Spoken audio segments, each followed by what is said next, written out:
Colonia, 6 de marzo de 1945.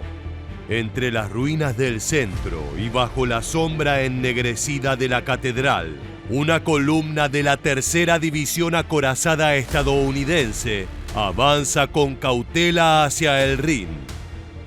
En una esquina aguarda inmóvil un Panther alemán con su cañón de 75 milímetros orientado como una lanza en la penumbra.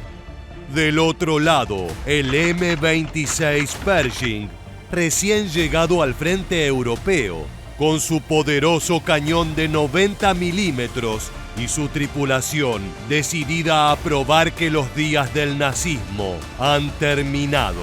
En cuestión de segundos, una ciudad destruida será testigo de un duelo legendario.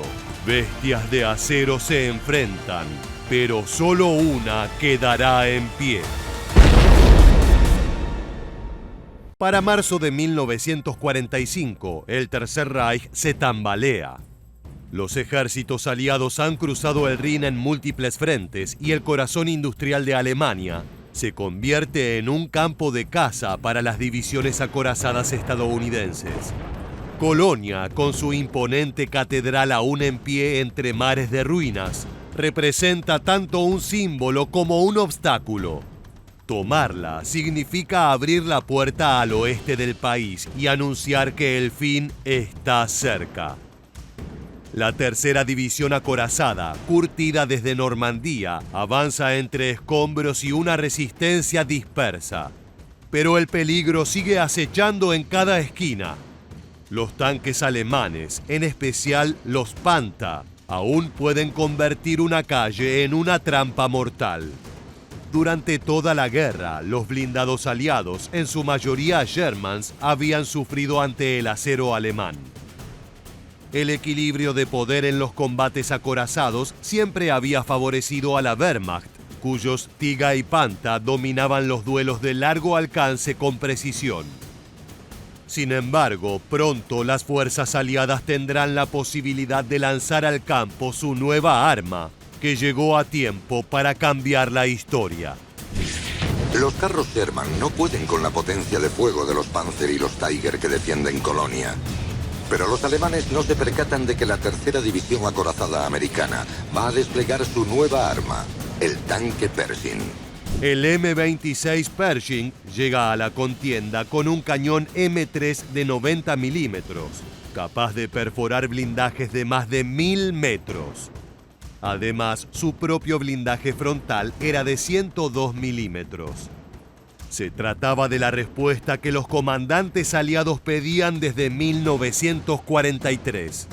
Su visor óptico moderno, su estabilizador básico en alza y la capacidad de disparar distintos tipos de munición le daban una clara ventaja en combates urbanos, donde los encuentros se decidían a menos de 200 metros. No era tan rápido como un Sherman, pero su combinación de potencia de fuego y protección lo convertía en el tanque ideal para luchar en las ciudades. Podía resistir un disparo y devolver 3. Frente a él, el Panther, orgullo del ejército alemán. Introducido en Stalingrado, su diseño combinaba la letalidad del Tiger, pero con mayor movilidad. Su cañón de 75 milímetros era una joya de ingeniería. Largo, preciso y de altísima velocidad. A distancias medias o largas podía atravesar casi cualquier blindaje aliado antes de que el enemigo siquiera se percatara de su presencia. Su glacis frontal de 80 milímetros, inclinados a 55 grados, ofrecía una resistencia formidable. Pero su perfección tenía grietas. En un combate urbano, su tamaño, su torreta de giro más lento y sus flancos delgados lo volvían vulnerable a impactos laterales o desde ángulos oblicuos. Y en Colonia era un depredador de campo abierto atrapado en una jungla de piedra. En esas calles estrechas, el Panther debía improvisar. Las exhaustas tropas alemanas sabían que cada tanque perdido ya no sería reemplazado. Por lo tanto, apostaban a emboscadas rápidas. Un disparo certero para luego emprender la retirada. Pero ahora su enemigo traía algo distinto. Un blindado diseñado para mirar a los ojos del Panzerwaffe. Para los estadounidenses, el Pershing era más que una máquina. Se trataba de una reivindicación. Durante años, sus tanquistas habían pagado con sangre la inferioridad técnica. Pero con el M-26 podían pelear en igualdad de condiciones. Y su oportunidad llegó un día de marzo. Los americanos lanzarán un asalto frontal en Colonia, la tercera ciudad más grande de Alemania, con los tanques en la vanguardia. Colonia había sido bombardeada en repetidas ocasiones. Calles y calles en ruinas, lo que proporcionaba a las tropas alemanas con sus Panzer y Tiger muchas posiciones para tender emboscadas a los americanos. El 6 de marzo de 1945, la ciudad de Colonia era un infierno. Las explosiones habían reducido manzanas enteras a escombros. Los tranvías destrozados bloqueaban avenidas y la catedral, milagrosamente en pie, se erguía como un esqueleto negro entre el humo. Por las calles, la tercera división acorazada de Estados Unidos avanzaba con cautela, sabiendo que los últimos defensores alemanes luchaban con desesperación.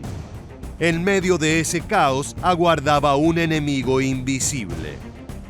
Un Panther alemán se había apostado en una intersección clave con una línea de fuego directa hacia la plaza de la catedral. El blindado estaba parcialmente cubierto por escombros y mantenía su cañón apuntando hacia una avenida principal. Era el escenario ideal. El enemigo debía cruzar a descubierto y la distancia garantizaba un tiro letal. Minutos después, 2 M4 Sherman estadounidenses intentaron avanzar por la calle. El primero apenas logró asomar cuando el Panther disparó. El proyectil de 75 milímetros impactó de lleno en su glacis y lo hizo estallar en un fogonazo que iluminó los escombros. El segundo Sherman intentó retroceder, pero quedó atascado entre los restos de un edificio colapsado. En menos de 30 segundos, ambos tanques estaban fuera de combate. La columna se detuvo. Nadie sabía desde dónde habían venido los disparos. Nos dirigimos a la catedral.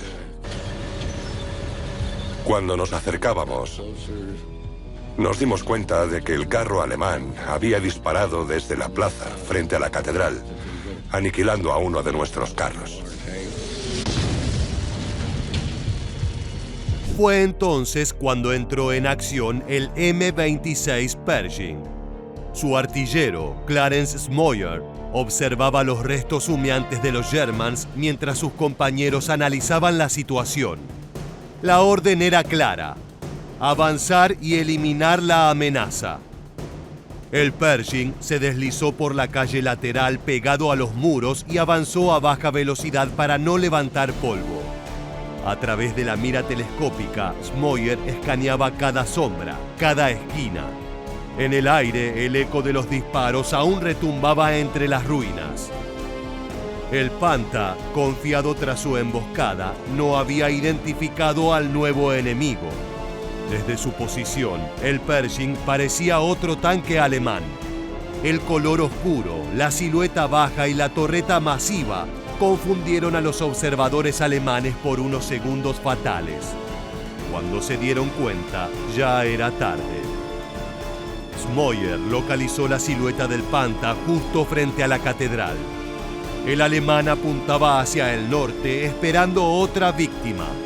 Pero cuando el cazador advirtió que estaba a punto de convertirse en presa, un inminente y brutal duelo comenzó a tomar forma.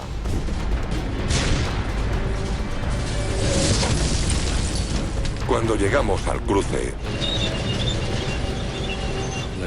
mi conductor giró el periscopio hacia el carro alemán.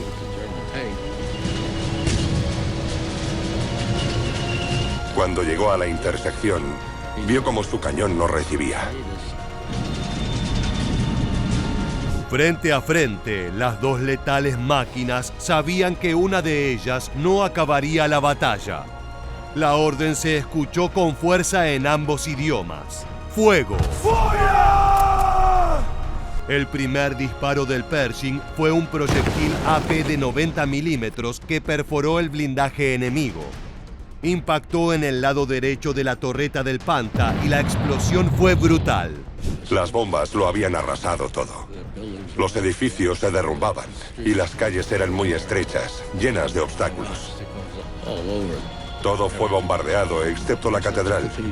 Seguía en buen estado. El blindado alemán se sacudió mientras salía fuego y humo por las ventilaciones. Dentro, la tripulación intentaba reaccionar, pero el golpe había dañado el mecanismo de giro de la torreta. Smoyer no esperó órdenes. Ajustó un nuevo ángulo y disparó otra vez. El segundo proyectil penetró la protección frontal, destruyendo el cañón principal del Panther. El tanque alemán quedó ciego, incapaz de responder. Y fue allí cuando un tercer disparo del Pershing, apenas 5 segundos después, perforó la parte superior del casco. El combustible interno se incendió y las llamas envolvieron el blindado. Desde las cámaras de combate que acompañaban al avance, un camarógrafo estadounidense registró la escena. En el metraje, hoy histórico, se ve el momento exacto en que el Panther arde frente a la catedral. 3 de sus tripulantes intentan escapar entre el humo. Uno de ellos cae al suelo, envuelto en fuego, mientras los otros 2 logran huir hacia los escombros. La superioridad técnica del Pershing se había demostrado en su entorno perfecto. Distancia corta, tiro rápido y ángulo oblicuo. El blindaje inclinado del Panther, invencible en campo abierto, se volvió inútil en un duelo urbano donde el enemigo podía disparar desde un flanco. El cañón de 90 milímetros del Pershing no necesitaba más de un impacto para decidir la suerte del combate. Así, el blindado norteamericano aseguró la intersección. El humo del Panther se elevaba como una columna negra hacia el cielo gris. Los soldados estadounidenses avanzaron entre los restos, cruzando la plaza de la catedral. Por radio se reportó la destrucción del tanque enemigo. En los minutos siguientes, los observadores confirmaron lo que ya era evidente. Colonia había caído. Aquel duelo no solo selló la victoria en la ciudad, fue una demostración simbólica. Por primera vez, un tanque aliado había derrotado cara a cara a uno de los colosos de la Panzerwaffe. Y todo quedó registrado en imágenes que recorrerían el mundo como testimonio de que el equilibrio había cambiado.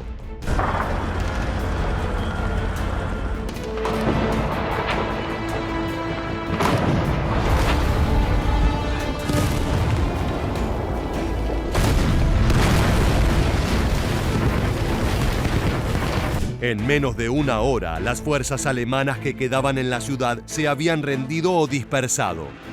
En aquellas ruinas, el dominio blindado alemán, que había dictado el curso de la guerra durante años, se había quebrado ante una nueva generación de tanques aliados. Tácticamente, el resultado era revelador. El M-26 Pershing había demostrado que Estados Unidos podía enfrentarse a los Panther y Tiga sin recurrir a la superioridad numérica. Su cañón de 90 milímetros con munición de alto poder perforante podía destruir un Panther incluso desde ángulos poco favorables. Su blindaje frontal había resistido el impacto inicial del enemigo y su óptica moderna permitió una precisión letal en los segundos decisivos. En los informes posteriores, los comandantes aliados destacaron que el Pershing había logrado en minutos lo que antes requería el sacrificio de varios Shermans. Estratégicamente, el duelo frente a la Catedral de Colonia fue una metáfora del colapso alemán. La Wehrmacht ya no tenía reservas para reemplazar sus tanques perdidos ni combustible para mover los que aún funcionaban. El Panther caído representaba a una maquinaria bélica que había alcanzado su límite.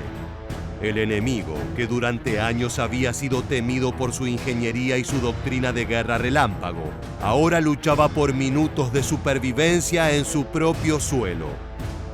Para los estadounidenses, el triunfo tuvo un valor moral incalculable. La escena del Panther ardiendo frente a uno de los templos más emblemáticos de Alemania fue capturada por las cámaras y difundida por todo el mundo. Las imágenes mostraban algo más que una victoria táctica. Mostraban el cambio de era. Desde ese momento, el Pershing fue visto como el tanque que equilibró la balanza, el heredero de una generación que había aprendido de sus derrotas en Normandía y de sus pérdidas en las Ardenas. Tras la guerra, el M-26 Pershing sirvió como base para los tanques Patton, que dominarían la posguerra y marcarían el inicio de la era moderna de los carros de combate. En cambio, el Panther, símbolo del genio técnico nazi, se convirtió en una reliquia. Costoso, complejo, difícil de mantener e incapaz de sostener una guerra prolongada. El duelo de Colonia quedó inmortalizado no solo por el metraje, sino por lo que representó. Fue el punto donde la supremacía tecnológica alemana encontró su límite y donde el acero estadounidense demostró que la guerra ya había cambiado. En la ciudad que el enemigo creía segura, el nuevo tanque aliado demostró que la innovación igualaba al legado alemán. Bajo la sombra de la Catedral de Colonia, entre humo y ruinas, se libró un combate que marcó una frontera invisible. El fin del dominio nazi en los campos de batalla y el inicio de una nueva era de superioridad aliada. En menos de un minuto, dos máquinas de acero definieron un cambio de época. No fue solo un duelo de tanques, sino el instante en que la historia decidió dónde estaba el futuro. Así llegamos al final.